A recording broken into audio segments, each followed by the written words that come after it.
Today I'm going to read you one of my favorite books. It's called The Quiltmaker's Gift, and it was a gift to me from my daughter.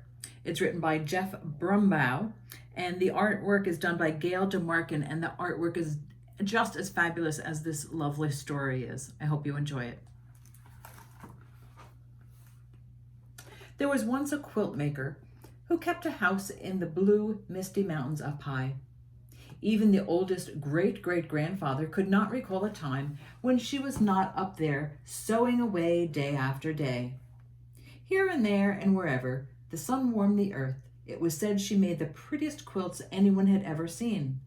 The blues seemed to come from the deepest part of the ocean, the whites from the northernmost snows, the greens and purples from the abundant wildflowers, the reds, oranges, and pinks from the most wonderful sunsets. Look at her busy.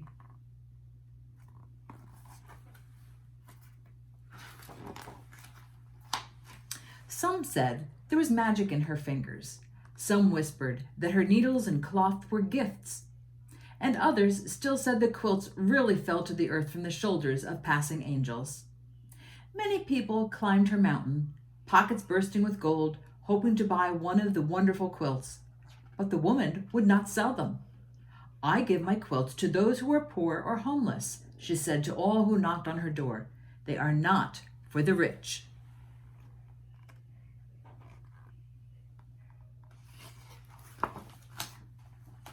On the darkest and coldest nights, the woman would make her way down the mountain to the town below. There she would wander the cobblestone streets until she came upon someone sleeping outside in the chill. She would then take a newly finished quilt from her bag, wrap it around her shivering shoulders, tuck them in tight, and tiptoe away. Then the very next morning, with a steaming cup of blackberry tea, she would begin a new quilt. See the fellow there all bundled up? He's about to be bundled up. Now at this time, there also lived a very powerful and greedy king who liked nothing better than to receive presents. The hundreds of thousands of beautiful gifts he got for Christmas and his birthday were never enough.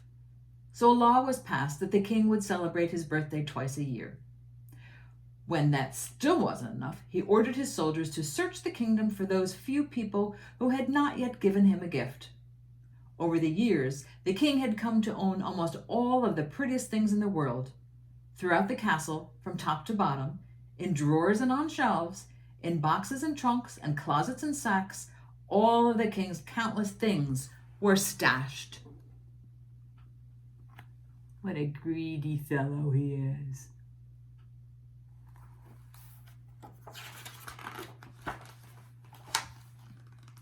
Things that shimmered and glittered and glowed, things whimsical and practical, things mysterious and magical. So many, many things that the king kept a list of all the lists of things that he owned.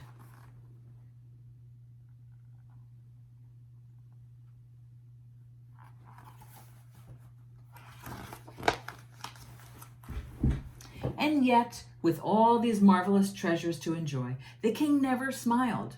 He was not happy at all. "Somewhere there must be one beautiful thing that will finally make me happy," he was often heard to say, "and I will have it."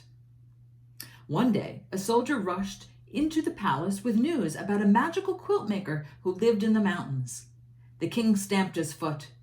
"And how is it that this person has never given me one of her quilts as a gift?" he demanded.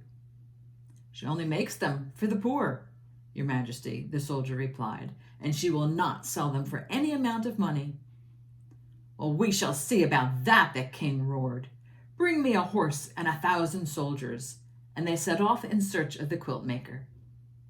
But when they arrived at her house, the quilt maker merely laughed. "My quilts are for the poor and needy, and I can easily see that you are neither."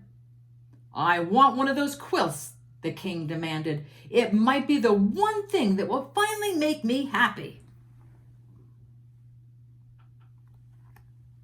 Look at all those soldiers.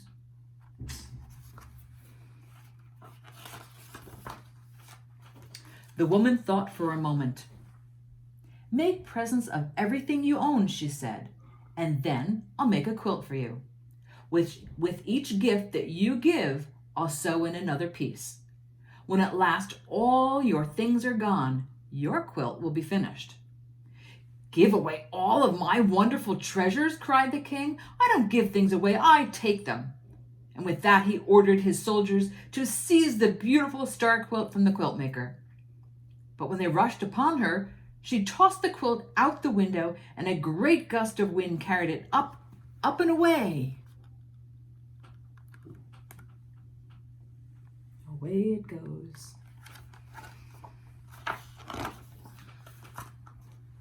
The king was now very angry. He marched the woman down through town and up another mountain, where he had his royal ironmaker shape a thick bracelet of iron. Then they chained her to a rock in the cave of a sleeping bear. Once more the king asked her for a quilt, and once more she refused. "Very well then," the king replied, "I'll leave you here, and when the bear awakens, I'm sure he will make a very fine breakfast of you."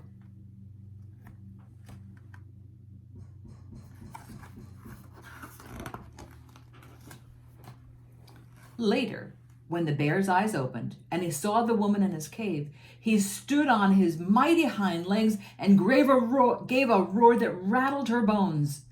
She looked up at him and sadly shook her head. "It's no wonder you're so grouchy," said the quiltmaker. "You've nothing but rocks on which to rest your head at night. Bring me an armful of pine needles, and with my shawl I'll make you a great big pillow." And that is what she did. No one had ever been so kind to the bear before, so he broke the iron bracelet and asked her to spend the night.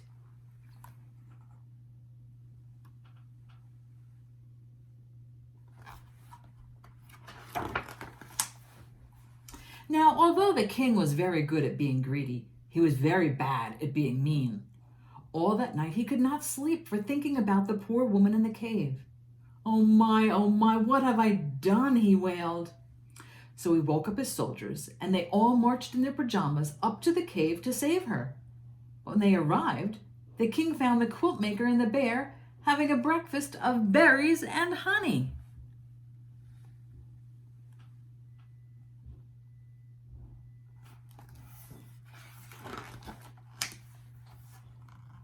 Now the king completely forgot about feeling sorry and became angry all over again. He ordered the royal island makers to build an island barely big enough for the woman to stand on her tiptoes. Once again, the king asked her for a quilt, and once again she said no. "Very well," the king replied. "Tonight, when you're too tired to stand and lie down to sleep, you'll drown." And the king left her alone on the tiny island. Shortly after he left, the quiltmaker saw a sparrow flying across the great lake. A cold, fierce wind was blowing, and it did not look like the poor bird would make it to shore. The quiltmaker called to him, and he stopped to rest on her shoulder.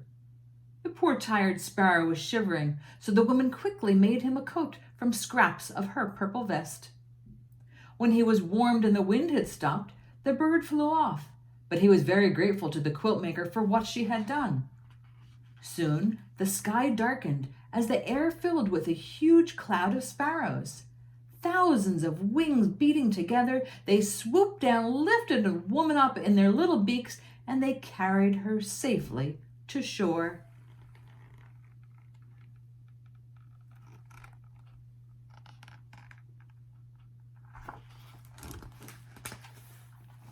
Again that night, the king could not sleep for thinking about the woman alone on the island. Oh my, what have I done?" he moaned. So he woke up his sleeping soldiers again, and they marched in their pajamas down to the lake to set the woman free. But when they arrived, she was sitting on a tree limb, sewing tiny purple coats for all of the sparrows. "I give up," the king shouted. "What must I do for you to give me a quilt?" Look at all those sparrows.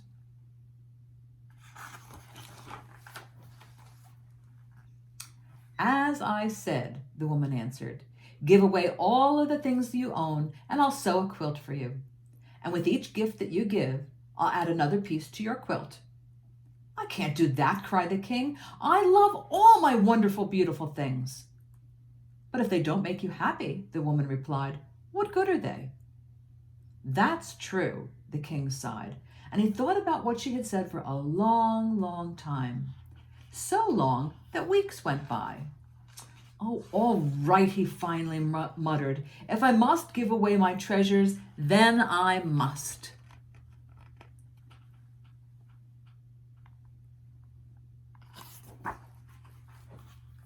The king went to his castle and searched from top to bottom for something he could bear to give away. Frowning, he finally came out with a single marble.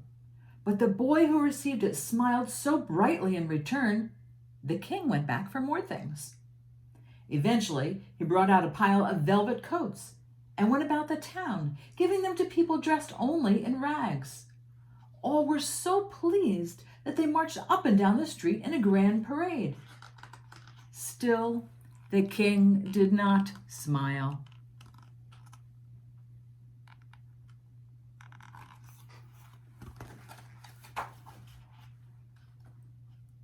Next, the king fetched 100 waltzing blue Siamese cats and the dozen fish that were as clear as glass.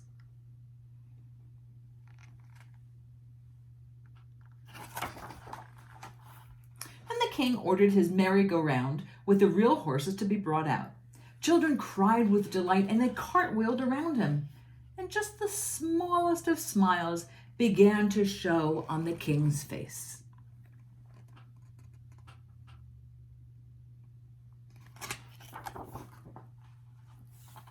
The king looked about and saw that the dancing and merrymaking and all the happiness his gifts had brought.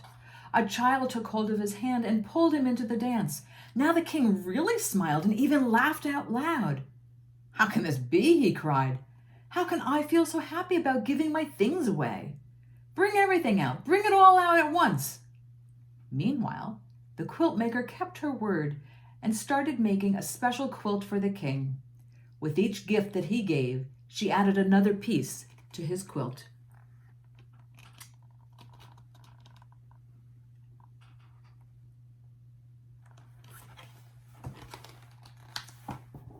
So the king kept on giving and giving. When at last there was no one left in town who had not received something, the king decided to go out into the world and find others who might be in need of his gifts. But before he left, the king promised the quiltmaker he would send a sparrow back to her each and every time he gave something away. Morning, noon, and night, the wagons rolled out of town, each piled high with the king's wonderful things.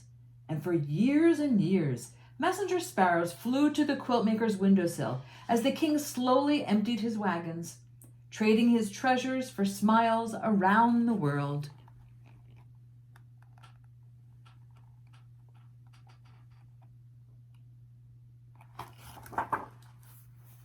Well, there are stuff from all over the world. He traveled very far.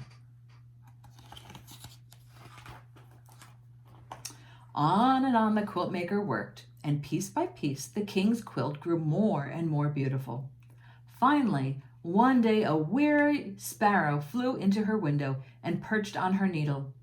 She knew then and there that it was the last messenger, so she put a final stitch in the quilt and started down the mountain in search of the king.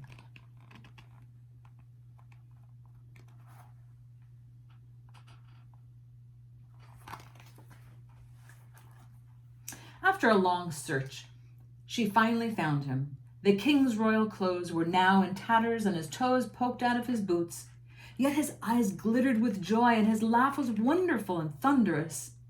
The quiltmaker unfolded the king's quilt from her bag. It was so beautiful that hummingbirds and butterflies fluttered about. Standing on tiptoe, she tenderly wrapped it around him. "What's this?" cried the king. "As I promised you long ago," the woman said, "when the day came that you yourself were poor, only then would I give you a quilt." The king's great sunny laugh made green apples fall and flowers turn his way. "But I am not poor," he said. "I may look poor, but in truth my heart is full to bursting, filled with memories of all the happiness I've given and received. I'm the richest man I know." Nevertheless, the quiltmaker said, I made this quilt just for you.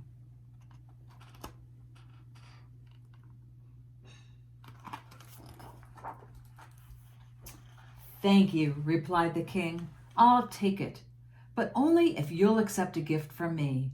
There's one last treasure I have left to give away. All these years I've saved it just for you. And from his rickety, run-down wagon, the king brought out his throne. It's really quite comfortable, the king said, and just the thing for long days of sewing. From that day on, the king often came into the quiltmaker's house in the clouds. By day, the quiltmaker sewed the beautiful quilts she would not sell, and at night the king took them down to the town. And there he searched out the poor and downhearted, never happier than when he was giving something away.